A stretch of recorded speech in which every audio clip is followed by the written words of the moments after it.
Another year, another Halloween month. Yes, month. Halloween and October are inextricable to me. This is a time that I and my parents waited for more than Christmas. This is my Christmas. Even before the changes were made, I have loved this time. With the changes to myself and the way I see things now, I still love Halloween, especially in Philly. This year is no different, except that this Halloween I've been hired to go on a walkabout. What's a walkabout? Read on, dear reader, as this is as much my report as it is what happened tonight. Cat. K-A-T. Will you please come on? I called out to it. Cat came strolling down the stairs in the slow gait it always moved with. Cat meowed, and I just pictured a petulant child rolling their eyes, saying they were coming. Silly cat. Look, I know you don't want to go, but it was you that took this job, I told it. I just wanted to watch some horror movies with my folks. Meow, meow, Cat blurted, looking at me side-eyed. It then jumped on the chair and tapped my tab A, pawed in the password, and went to Google Maps. So, we're off to... I asked as I tied my shoes. Cat scrolled through the maps and pawed the screen twice. Meow. I looked down as I straightened my shirt. Why are we going there? Weren't you just there a few months ago? Cat meowed and sat. Whatever. Let's hurry this up.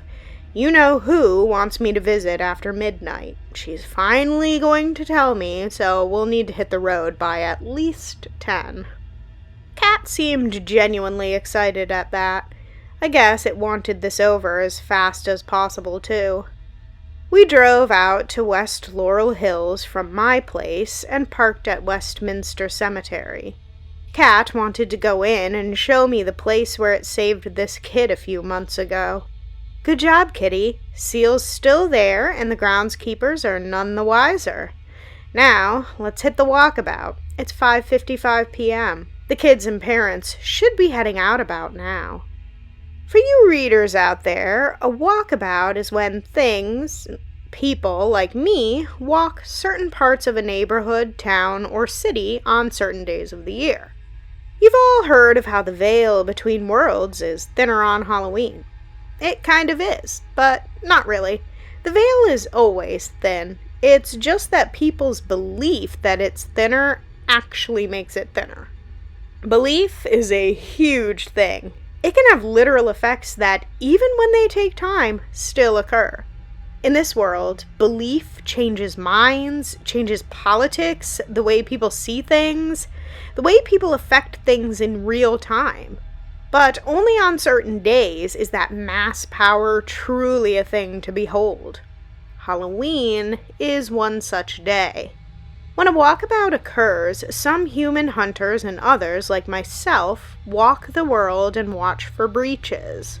Not all breaches are the same. Most things that breach from one plane to the next, from one dimension to the next, notice nothing different, just a slight unease. Then they go home unaware of what happened. Other beings await a breach and come to our world. Most that do want to cause no harm. But there are always a few assholes. Always. Our job is to send them home, alive if possible, as a warning. If not, we go there and finish them. Make sure they never return. West Laurel Hills happens to be a hotspot for this type of thing. You see, West Laurel Hill is a big-ass portal. Things come through every now and then whenever the connection hits a particular dimension. The neighborhood sits in the middle of 3 cemeteries. Westminster Cemetery, West Laurel Hills Cemetery, and Marion Memorial Park.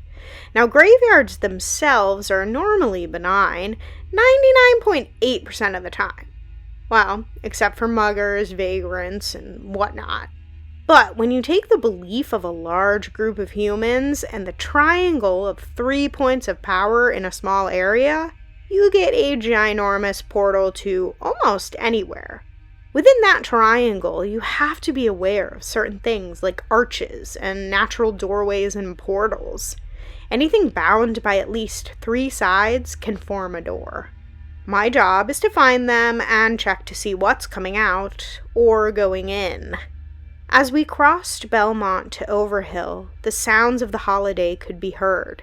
You'd think in this time and day of people's faces glued to tablets and phone screens that there'd be very little people out trick-or-treating. I was honestly surprised at the volume of people walking the darkening streets. I overheard some teens talking about a neighborhood get-together at the local baseball field. That's a good thing. As the night wore on, the veil would get thinner and thinner. Fewer people meant fewer problems. The evening was cool and breezy. Although I wanted rain, I didn't want these folks' night to be quashed so I could feel cooler. That's why I just wore some booty shorts, sneakers, and a t-shirt. Naked, but not too naked. Kat walked ahead as I got lost, thinking about my childhood, and the years I was taken, and the years spent in hell. My eyes attuned to the slightest vibrations and on the lookout. It didn't take long to see my first outsider. Rounding on to East Princeton, we saw a large group of kids and parents walking the bend, laughing as they ran from house to house. Kat stopped and meowed at me, then looked up. I noticed it in the trees. I stopped and looked up at it. It was a small, shadowy, ape-like entity with shifting shadows and pearly white eyes. It hung low from a branch as it eyed the assembled group. It was about the size of a pug with very long arms and a tail from which it hung. I took out my cell phone, turned on the flashlight, and aimed it toward the thing. It turned quickly, looking down at Kat, then at me. It saw my eyes change and me shaking my head. Warning received as it folded into the darkness of the branches. As we walked, we noticed several others. A doppelganger had attached itself to a group of kids in a mixed guise of several costumes. Kat accompanied them to make sure the beastie would cause no trouble. I walked on, noticing a small flotilla of spooks weaving in and out of the branches, seeking the homes they once lived in. These were only the echoes of those who died here. The real them were already in their next or tangent lives. Echoes have always confused me, I must admit. There had to be at least a tiny bit of who they once were still there somehow, like a fragmented hard drive. Some pieces of data, but not the whole file. Walking on, I stopped to look at a house decorated to the nines. These weren't store-bought decorations. These were handcrafted. I can't imagine the time, effort, and skill that went into this. How had I never heard of this place before? Something this extravagant should have won. Then I noticed it. The small glitch in the illusion. The elaborate fake fire, the smoke, the obscene mouth filled with teeth on the outside of the home, the long spiked tongue that led from the doorway down the walkway, the windows with moving eyes inside that followed you as you looked on. I stopped to look deeper as a woman in a purple form-fitting and elegant dress came to the porch. She looked like a cross of Elvira and Morticia Adams. She seemingly glided instead of walked to the porch, where she handed out candies to the kids as they laughed and ran on. She looked up and saw me. Smiling, she bowed her head to me in recognition of me. I returned the favor. Tomorrow, none of the people who visited her home would remember the decorations, only the happy feelings they had of their visit, and that one strange house on the street everyone remembers, but can't quite place. I didn't need to linger on this block. It was well in hand. I moved on to the next street, heading toward Marion Memorial. Kat returned with a seeming smile on its half-dead face. I noticed something dangling from its howled-out gut. "You ate it, didn't you?" I said, disingenuously. Cat meowed and walked faster, a pep in its step. Yeah, you ate it. Silly cat thing. As we neared Oxford, Cat hissed and ran forward. I didn't need to ask and ran with it, my veins starting to flare to life. Cat ran through some fencing that I had to jump over. The pungent smell of outsiders hit me. Even after spending a year on a hell world, I hated and despised this smell. I'd been hunted by several like this before and nearly died when I was abandoned there. Fleshmonger. A hunter had once told me the name of these things. They were vain, territorial assholes who constantly tried to out-asshole each other where they came from. They were called fleshmongers because they wore skins as trophies. They sold skins in the Red War to give status to themselves and other assholes like them. One found 12-year-old me a tempting target once. It tried to skin me while I slept.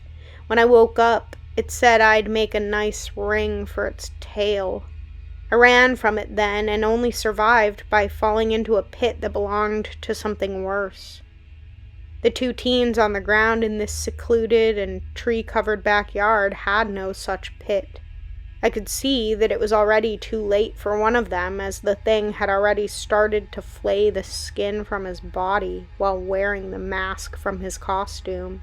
It cackled on about how much each skin would go for, and how it had to be delicate for one so tender and young.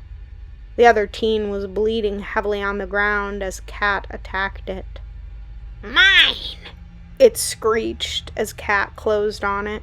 Cat could be a temperamental ass of a dead cat thing, but Cat was not to be messed with.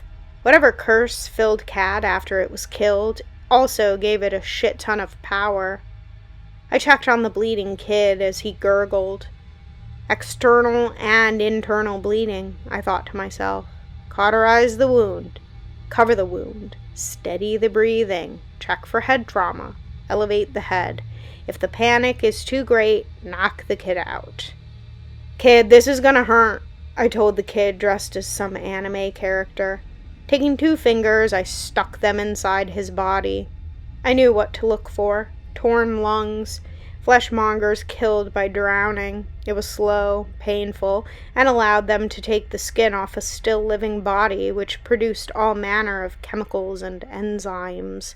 Enzymes that made the skin more valuable to these damned things. The kid screamed as I cauterized the lung, and pulling his skin taut, cauterized the external tear. Behind me, Cat was giving that thing hell. It cried out as it tried to hit my crazy kitty. Knowing between me and Cat it could not prevail, it fled. I wanted to follow it, but the now conscious kid grabbed my leg in a death grip, unable to verbally stop me. I could see him mouthing, "No, no," with tear-filled eyes. I nodded to Cat. Cat chased it. The kid was more important right now. I took out my cell phone and with bloody hands called for an ambulance. Then I made a call to my friend on the force. Within 10 minutes, the kid was being carried off in a stretcher while the police were questioning me about what happened. All around me, I noticed things from other places observing the scene in silence from various perches and hiding places. I told my friend what had happened and that he should notify the proper authorities, but the situation will be handled.